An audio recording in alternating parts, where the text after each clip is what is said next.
பதவி கொடுத்தா தான் சபைக்கே வரான். ஆமே. எதுக்கு எடுத்தாலும் பதவி. பதவி இல்லைன்னு சொன்னா அவங்களால ஒன்றும் பண்ண முடியல. டிசிக்னேஷன். உயர்ந்த பதவி கொடுப்பியா?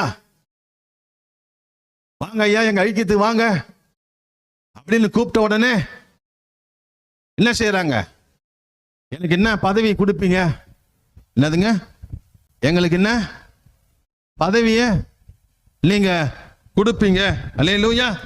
கர்த்தருடைய பரிசுத்த நாமத்திற்கு மகிமை உண்டாகட்டும். என்ன பதவி கொடுப்பீங்க? பதவி தான் கேட்கறான். பதவி கொடுத்தா நான் என்ன செய்யறேன்? வரேன். விசுவாசத்தினாலே மோசே தனக்கு கிடைக்கிற மிக முக்கியமான மேன்மையான அந்த பதவியை அவன் என்ன செஞ்சுட்டான்? முதல்ல விட்டுட்டான். ஆமென்.